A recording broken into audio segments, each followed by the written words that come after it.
નવરાત્રી મિત્રો અને નવરાત્રીને બહુ જ થોડા દિવસ બાકી છે ને આઈ એમ શ્યોર કે તમારા બધા જ લોકોની નવરાત્રીની તૈયારી થઈ ગઈ હોય છે. અને નવરાત્રી એટલે આપણા માટે શું છે?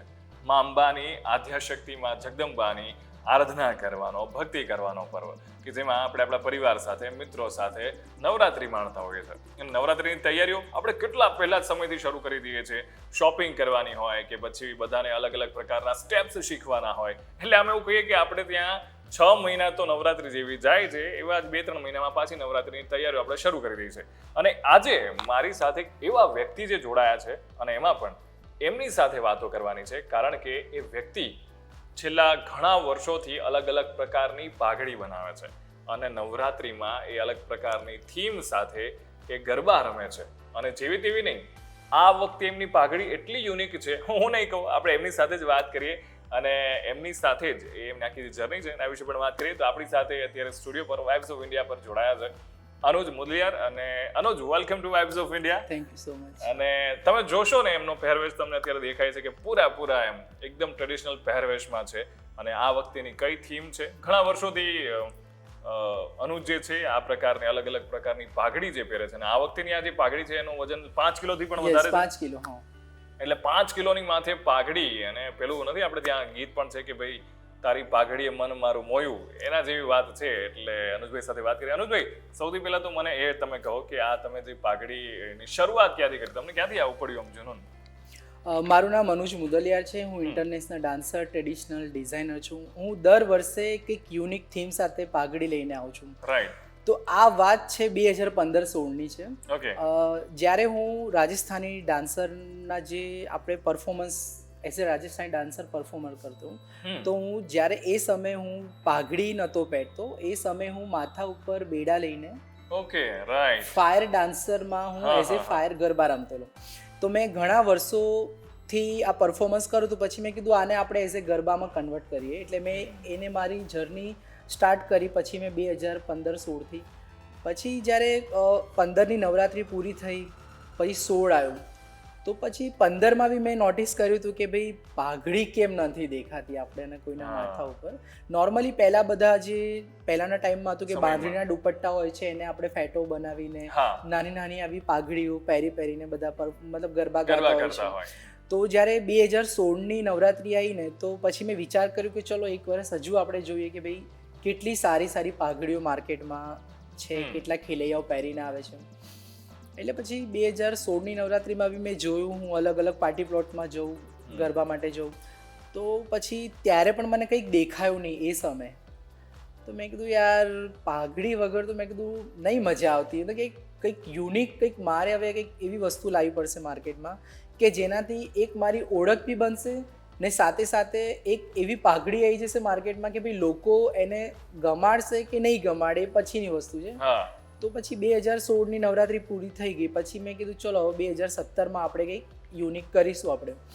એટલે પછી બસ દિવસો ગયા, મહિનાઓ ગયા. પછી આપણા દેશની અંદર જીએસટી આવ્યું, જે સૌથી મોટું કહીએ છીએ કે ભાઈ પ્રશ્ન છે કે જીએસટી જે બી આપણે દુકાન પર કંઈ પણ વસ્તુ ખરીદવા જઈએ એટલે 18% જીએસટી તમારે આપવું જ પડે. પછી હું બધું મટીરિયલ ને બધું શોપિંગ કર્યું, ઘણી બધી શોપ પર જવું, 18%, એટલે બહુ જ 18% માઇન્ડમાં બેસી જ ફિક્સ થઈ ગયું હતું મારે. એટલે હવે મેં નક્કી કર્યું કે ભાઈ હવે આપણે 18% ને આપણે આપણી પાઘડીમાં સમાવેશ કરી નાખીએ. એટલે પછી મેં પહેલી પાઘડી 2017માં જીએસટી પાઘડી બનાવી. એટલે જીએસટી પાઘડી બનાવી તો લોકોને ગમી આ વસ્તુ, ઘણા બધા લોકોને ગમી. એટલે જ્યારે હું ગરબા રમવા જાઉં તો લોકો મારી સાથે ફોટો પડાવે, પછી વિડીયો બનાવે, પછી સારી મને પ્રાઇઝો બી ઘણી બધી મળતેલી. તો મેં કીધું હવે ટ્રેન્ડ આપણે આનો જ આપણે લાવવો પડશે. બસ પછી 16ની નવરાત્રિ પૂરી થઈ એટલે પછી હવે નક્કી કર્યું કે ભાઈ હવે આપણે ફિક્સ હવે કે હવે એઝ એ આપણે પાઘડી મેન તરીકે આપણે આવું છે માર્કેટમાં. પછી મેં 2018માં આપણું અમદાવાદ સિટી હેરિટેજમાં ગયું. રાઈટ. તો મેં 2018માં હેરિટેજ પાઘડી બનાવી. એનાથી ઘણું બધું સારું થયું કે ભાઈ લોકોને બહુ ગમી. એ સમયે બી પાઘડીઓ મારી ગમવા લાગી. પછી ધીરે ધીરે કહીને કે જર્ની સ્ટાર્ટ મારી થઈ ગઈ 2018થી. પછી 2018 પૂરું થયું, પછી 2019 આવ્યું. મેં કીધું હવે શું કરીશું? પછી જેમ જેમ મેં કીધું નવરાત્રી હજી હમણાં તો ગઈ છે હા ને પાછી આવી બી ગઈ 19માં. બિલકુલ. પછી મેં 19માં મોદી પાઘડી બનાવી, જે સૌથી વાયરલ પાઘડી કહીએ ઓકે. કે જે લોકોને એટલી ગમી. એનાથી જ જે મારી ઓળખ બની ગઈ માર્કેટની અંદર 2019માં એઝ એ મોદી પાઘડી જ્યારથી મેં બનાવીને તો આમ એક ટેગ મળી ગયો એઝ એ પાઘડી મેનનો મને. ને એ પાઘડીનો બી વજન મારે 3.5 કિલો અરાઉન્ડ હતું એ સમયે બી 2019માં. પછી કોવિડ આવી ગયું. પછી મેં કીધું હવે નવરાત્રિ થવાની તો છે નહીં, તો હવે શું કરવાનું. પછી તોય મેં વિચાર્યું ના ભલે નવરાત્રિ, ચલો આપણે પાર્ટી પ્લોટમાં ગરબા તો નહીં રમી શકીએ પણ કમસે કમ આપણે પાઘડી તો બનાવી જ શકીએ છીએ. બિલકુલ. તો પછી મેં 2020માં કોરોના વોરિયર્સ પાઘડી બનાવી. અરે વાહ. એટલે 17થી મેં બધું જે પાઘડીની મારી જે પાઘડીની પરંપરા છે ને મેં એક કન્ટિન્યુ રાખી. મેં નવરાત્રિમાં આપણને ગાવા ગરબા નહીં મળ્યા પણ તો બી મેં આટલા કોવિડમાં બી ગરબા ગાયા, ગ્રુપ સાથે ગરબા રમ્યા અમે લોકોએ, ભલે ઘરના અંદર ગરબા રમ્યા પણ ગરબા રમ્યા અમે. પછી મેં એ સમયે જે કોરોના વોરિયર્સ પાઘડી બનાવી એની અંદર બી મેં બધું પ્લાસ્ટિક યુઝ કર્યું હતું કેમ કે એ સમયે સિચ્યુએશન એવી હતી એટલે મેં એઝ એને પાઘડી બનાવીને આખા પ્લાસ્ટિકના કપડાં બનાવ્યા હતા. બરાબર. પછી 2021માં આપણે જે કહીએ છીએ કે ભાઈ ધ રિયલ હીરો તરીકે ઓળખાતા સોનુ સૂદ, મેં આખા કોવિડમાં બધું બહુ નોટિસ કર્યું હતું એમની બધી જે લોકોને સેવા આપી છે, મદદ કરી છે, ઘરે પહોંચાડ્યા. હા, પછી એ વસ્તુ મેં માઇન્ડમાં બેસાડી કે ભાઈ નહીં હવે મારે કંઈક એમના ઉપર જઈને થીમ કરવી છે. તો મેં 2021માં છે ને ધ રિયલ હીરો પાઘડી બનાવી સોનુ સૂદના થીમ પર. જેમ કે ઓક્સિજન લોકોને નહોતું મળતું તો મેં ઓક્સિજનની બોટલો, પછી દેટ થઈ ગયા, પછી પ્લાસ્ટિકમાં કેવી રીતે કોવિડમાં રેપિંગ કરીને પછી એ મેં એક નાનું હોસ્પિટલ બી ઊભું કર્યું હતું મારા પાઘડીમાં, ઓક્સિજનની બોટલ. તો એ બધી વસ્તુ એમને જોયા પછી સારી લાગી તો એમને મને ટ્વીટ કરીને બોલાવ્યો એમના ઘરે. કોઈ પહેલો એવું મતલબ કે ગુજરાતી હશે કે જે આવી રીતે પાઘડી મેન તરીકે બોલિવૂડ સ્ટારના ઘરે કોઈ ગયો હશે અમદાવાદમાંથી. તો મને એમને બોલાવ્યો, 7-8 કલાક એમના ઘરે બધું મારું ઇન્ટરવ્યૂ ચાલ્યું, પછી જમવાનું, પછી મેં એમને પાઘડી બનાવીને લઈ ગયો તો એમની માટે મેં એમને પાઘડી આપી, પછી એમને મને એક રિટર્ન ગિફ્ટ આપ્યું. બસ પછી એવી રીતે કહીએ ને કે જર્ની મારી બસ સ્ટાર્ટઅપ એ પછી થઈ ગઈ. પછી પાઘડીનું પછી 2022માં મેં હર ઘર તિરંગા પાઘડી બનાવી, 2023માં રામ રાજ્ય પાઘડી બનાવી, 2024માં આત્મનિર્ભર ભારત પાઘડી બનાવી જે મેં માથે પહેરી છે. અરે વાહ. તો આ વખતેની પાઘડીની તમે વાત કરી તો થોડી થીમ વિશે ડિટેલમાં વાત કરો કે આ પાઘડીમાં શું શું જોવા મળી રહ્યું છે. હા, આ વખતે જે પાઘડીની જે થીમ છે એ આપણે થીમમાં એવું છે કે જે સુરતમાં જે ડાયમંડ સિટી છે, મેં આખી જે પાઘડી છે ડાયમંડ સિટી ઉપર બનાવી છે, જેમાં બેક સાઈડ આખું ડાયમંડ સિટી છે, આગળ બી તમે જોઈ શકો છો મેં લગાવ્યું છે એના બધા જે અલગ અલગ મોડલ છે મૂકવામાં આવે. સાથે સાથે જે આપણા વડાપ્રધાન શ્રી નરેન્દ્રભાઈ મોદી છે એમને સિંહાસન પર બેસાડ્યું છે, એમની પ્રતિમા છે. પછી જે કોલકાતામાં જે રેપ કેસ થયો છે તો એક નાનકડો એક મેસેજ પણ છે મારી પાઘડીમાં. જે નાના નાના ખેલૈયા છે મેં એમના હાથમાં એક બેનર બનાવીને મૂક્યું છે, તમે જોઈ શકો છો જે બધું મેં લગાવ્યું છે પાઘડીના અંદર. બસ આવી જ રીતે મેં જેમ આપણો દેશ આગળ વધી રહ્યો છે એટલે મેં મારા પાઘડીનું નામ આત્મનિર્ભર ભારત પાઘડી રાખ્યું. વાહ અનુજભાઈ, કેટલો સમય લાગે નોર્મલી આ પાઘડી બનાવતા તમને? આનું પાઘડીનો જે સમય છે 2.5 થી 3 મહિના સમય લાગ્યો છે મને બનાવવામાં. ઓહો, 2.5 થી 3 મહિના જેટલો સમય લાગે નવરાત્રી જાય. હા, એટલે આટલો સમય હું એટલા માટે લઉં છું કે કંઈક એવી વસ્તુ હોય કે જે મને ટાઈમથી ના મળતી હોય ને કઈ વસ્તુ જે અમુક જે વસ્તુ છે ને એ કેવી છે કે ભાઈ અફઘાની વર્ક છે આની અંદર, બંને સાઈડ અફઘાની વર્ક છે, સાથે સાથે જેકોમોતી વર્ક છે, મિરર વર્ક છે, કચ્છી વર્ક છે. એટલે અમુક વર્ક આપણને મળી જાય છે ઇઝીલી, પણ જે અમુક વસ્તુઓ છે એ મને નથી મળતી ઇઝીલી. કારણ કે આપણે જે કોન્સેપ્ટ બનાવ્યો છે તો એની અંદર જે વસ્તુ આપણે મૂકવી છે તો એની માટે સમય તો જોશે. માની લો કે ભાઈ કોઈ બી શોપ વાળો હોય, આપણે આમ ગુજરાતમાં હોય કે ગુજરાત બહાર હોય કે ગમે તે કોઈ બી સ્ટેટમાં, તો આપણે એને કીધું હોય કે ભાઈ મારે આ જ વર્ક જોઈએ ને આ જ વસ્તુ જોઈએ મને, તો હવે એ આપણને સમય આપે કે ભાઈ 15 દિવસ. પછી 15 દિવસ પૂરા થાય પછી ના આવે એટલે આપણે પછી શું કરવું પડે, કોલ કરવું પડે. પછી કોલ કરી તો કે ભાઈ સર હજી નથી મળ્યું. એટલે મારો જે સમય આટલો લાગે છે બનાવવામાં એના લીધે જ આટલો સમય થાય છે. પછી આપણે જ્યારે કઈ બી નાની નાની વસ્તુઓ આપણે આમાં લગાવીએ છીએ તો એમાં અમુક વસ્તુ એવી હોય કે ભાઈ લગાવ્યા પછી આપણે ગરબા રમીને તો અમુક વસ્તુ નીકળી જાય તો એને ફરીથી મહેનત કરવાની આપણે.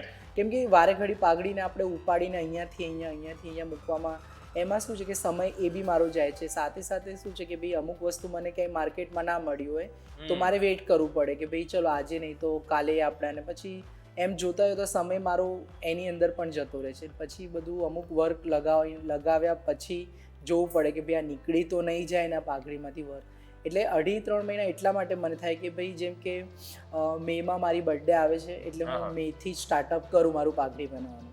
એટલે ધીરે ધીરે બનાવું કે ભાઈ કેમ કે મારે કોન્સેપ્ટ માર્કેટમાં યુનિક લઈને જવું હોય તો સમય તો મારે લેવો જ પડે ને. કારણ કે પછી જેવું તેવું હું લઈને જાઉં ને ભાઈ કોઈને ગમે ના ગમે ને આટલા વર્ષોથી લોકોને મારી પાઘડી ગમતી આવી છે તો દર વર્ષે કંઈક હાઈ લેવલ મારે કરવું છે.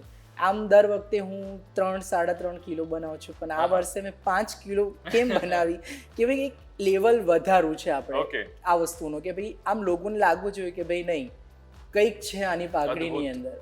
એટલે એના લીધે મને આટલો સમય લાગે છે. કોન્સેપ્ટ વિચારવું પડે છે કે ભાઈ કયા કોન્સેપ્ટ સાથે હું માર્કેટમાં મારી પાઘડી સાથે જઉં. અનુજભાઈ, આ તમે આટલી જાયજન્ટિક પાઘડી જ્યારે પહેરીને ગરબા કરતા હોય છો કે આવી રીતે લગભગ ઘણી વારથી એ બેઠા છે, કેટલું ડિફિકલ્ટ હોય છે આ વસ્તુ? હા, એટલે જો કોઈ બી વસ્તુ હોય ડિફિકલ્ટ તો હોય જ છે કે ભાઈ આટલું બધું વજન લઈને આમ રમવામાં તો મને કોઈ વાંધો નથી. એ સમય કેવું હોય છે કે મ્યુઝિક વાગતું હોય એટલે બસ માઇન્ડમાં એક જ વસ્તુ હોય આપણે કે ભાઈ બસ 9 દિવસ આપણા જ છે, જેટલું રમવું એટલું રમી લો, પછી આવતા વર્ષે ફરી મળીશું. એટલે રમવામાં બી 3-4 કલાક તો હું ગરબા રમું છું. હા, પાઘડી પહેરીને. હા, વચ્ચે વચ્ચે જેમ કે અત્યારે તમે જોઈ શકો છો કે કદાચ મને ભાર લાગે તો નોર્મલી હું આવી રીતે સેટઅપ કરીને પછી પાછો રાઉન્ડમાં આવી જાઉં એવી. એટલે સમય આમ બહુ કન્ટિન્યુ પહેરીને હું રમું તો થોડું આપણાને એવું થાક લાગે પણ ક્યાંક વચ્ચે હું પાઘડીને ગેપ લઈ લો વચ્ચે. હા, પણ જ્યાં સુધી 12 વાગે નહીં ત્યાં સુધી તો આપણે રમવાનું જ. ને એ બી આટલા વજન સાથે મારા કપડાના મારી પાઘડીને બધું આટલું વજન પહેરીને આપણે રમવાનું. વાહ! પણ આટલો જે ઉત્સાહ છે ગરબાનો અને બહુ ઓછા લોકોને ખબર હશે કે બેઝિકલી અનુજ છે સાઉથ ઇન્ડિયન છે. જી હા, હું સાઉથ અને એ રાજસ્થાની ફોક કરતા હતા અને અલગ તો આ રંગ જે આવ્યો ક્યાંથી? એકચ્યુઅલી કેવું હોય છે કે બધે કહેવત નથી કે બ્લડમાં જ ગરબા હોય છે ગુજરાતીઓના. બિલકુલ. એટલે કેવું છે કે મને પહેલાથી શોખ ગરબાનો જ હતો બહુ વર્ષોથી કે ભાઈ આપણે બધાને રમતા જોઈએ સોસાયટીમાં. એટલે હું બેઝિકલી ચેન્નઈ પોંડિચેરીથી છું. રાઈટ. તો પછી આમ મને બી ઈચ્છા થાય કે ભાઈ નહીં, ને મારા પપ્પા બી બહુ સારા ગરબા કરતેલા. હા, એટલે કેવું હોય કે એ બી બહુ ગરબા રમવા જાય એટલે જોડે મને લઈને જાય એટલે આપણે શેરીઓમાં બધે હોય એટલે ભાઈ જોઈએ બસ. એટલે ગરબા તો નાનપણથી જ મને શોખ છે. વાહ! અને જે આ તમારો શોખ છે, જે તમારા ઓલમોસ્ટ કહી શકાય કે તમારી ઓળખ બની રહ્યો છે અને આટલા વર્ષોની તમારી મહેનત રંગ લાવી રહી છે, તમે અલગ થીમ પર બનાવો છો, તો ખાસ કરીને આ જર્નીમાં જ્યારે આવું બનાવતા હોય ત્યારે કોઈ એવી ડિફિકલ્ટીઝ આવી છે કે કોઈ એવી અડચણ આવી છે જેના કારણે એ તમને ફેસ કરવું ડિફિકલ્ટ પડ્યું હોય પ્રોસેસ દરમિયાન બનાવવાની? હા, એટલે કોઈ વસ્તુ એવી બનતી હોય કે જ્યારે આપણે કોઈનાથી કોઈ વસ્તુ બનાવવા આપણે કોઈને આપ્યું હોય કે ભાઈ જેમ કે હું વાત કરી લઉં આ સિંહાસનની જ, મેં જ્યારે કારીગરને બનાવવા માટે આપ્યું હતું તો કારીગરે એન્ડ મુમેન્ટ ઉપર મને ના પાડી દીધી. મને એકદમ નર્વસ થઈ ગયું. મને આમ બહુ જ દુઃખ થયું કે હવે હું શું કરીશ. ને મારી પાસે ફક્ત સમય હતો 15 દિવસનો જ આ લોન્ચ કરવાનો, પાઘડી લોન્ચ કરવાનો. ને એવા સમયે એમને મને ના પાડીને કે આ કામ કોઈ હાથમાં નહોતું પકડતું. પછી આમ અંદરથી દુઃખ થઈ ગયું મને કે યાર હવે શું થશે. કારણ કે મારે આ કોન્સેપ્ટ મોદીજીને સિંહાસન પર બેસાડવા માટે હું 2019થી કોશિશ કરી રહ્યો છું. પણ એ કોન્સેપ્ટ રેડી જ નહોતો થતો મારો. કારણ કે કેવું થાય કે સિંહાસનવાળો બનાવવાવાળો મળે તો મોદીજી બનાવવાવાળો ના મળે. એટલે મોદીજીને બી બનાવવાવાળા માટે મારે જે કારીગર બી મને મળવું બહુ જ અઘરું હતું એ સમયે. ને અત્યારના ટાઈમમાં બી મને સિંહાસનવાળાએ જે પ્રમાણે આ બનાવીને તો એ જ માણસે જ આપ્યું છે. પણ આમ જે એને મને જે પ્રમાણે ના પાડી દીધી તો એ ઝાટકો એવું વાગ્યો કે હવે શું થશે. કેમ કે હવે કોઈ કામ હાથમાં લેશે બી નહીં ને મને 3-4 દિવસમાં કોઈ બનાવીને કોઈ જ નહીં આપે. એટલે મેં કીધું હવે એને કેટલું મારે રિક્વેસ્ટ કરવી પડી. મેં એને પછી બધું બતાવ્યું કે જો મારે આ વસ્તુ બહુ જરૂરી છે, બહુ ઇમ્પોર્ટન્ટ છે, અગર આ વસ્તુ નહીં થાય તો મારો આખો કોન્સેપ્ટ બગડી જશે. પછી રાત દિવસ એમની જોડે બેસીને એમની જોડે 2 વાગે એમના ઘરે જઈને રાત્રે 2 વાગે એમના ઘરે ગયો. પછી એમને 2 થી સવારના 5 વાગ્યા સુધી મારો સિંહાસન એમના ઘરે મને બોલાવીને બનાવ્યો. તોય ફિનિશિંગ માટે એમને સન્ડે આવી ગયું તો કે મને નહીં મેળ પડે. પાછા એમને મારા 2 દિવસ બીજા લીધા. પછી મને ટેન્શન થયું, છતાંય મેં બીજા 1-2 જગ્યાએ વાત કરી. એ લોકો કે ભાઈ ના અમે તો નહીં બને. છેલ્લે પાછળથી પછી મારે એમને કેટલી રિક્વેસ્ટ કરવી પડી. પછી એમને મને કીધું કે હવે હું બનાવીને ફાઇનલી તમને આપું છું. એટલે એ દિવસે એવું બનાવ બની ગયો મારે. પછી જ્યારે અમુક વસ્તુ આમાં વર્ક એવું હોય છે કે જે માર્કેટમાં આપણે જે દુકાનથી એકવાર પરચેસ કરીએ ને બીજી વખત નથી મળતું. તો કઈ વસ્તુ એવી છે કે જે દુકાનવાળા જોડેથી આપણે એક વખત લઈ લીધી ને તો બીજી વખત આપણે એ જ વસ્તુ એની જોડે લેવા જઈએ તો અવેલેબલ જ નહીં. એટલે પાછું મારે બધું પાઘડીમાંથી એ વસ્તુ બધી કાઢવી પડી. પાછું મારે નવું વર્ક એમાં એડ કરવું પડ્યું. પાછું એમાં બી એડ કર્યા પછી બી એ દુકાનવાળા જોડે બી એ વસ્તુ મને ના મળી. એટલે 3 વખત તો મેં મારા પાઘડીના વર્ક ચેન્જ કર્યા છે. પછી ફાઇનલી મેં વિચાર્યું કે હવે જે મળે ને એ વર્ક મારે નાખી દેવું પડશે. કારણ કે સમય જ નહોતો, બિલકુલ સમય નહોતો કે હવે મેં કીધું હવે સમય મેં કીધું બહુ શોર્ટ છે. એટલે જે મળ્યું એ પછી મેં પાઘડીમાં લગાવી દીધું. પણ તો બી બહુ સારી બની. જેમ તેમ મેં વિચાર્યું કે ભાઈ નહીં સારી લાગે પણ નહીં, અદ્ભુત પાઘડી લાગી રહી છે અને તે જે તમારું વર્ક છે, તમારી મહેનત છે દેખાઈ રહી છે.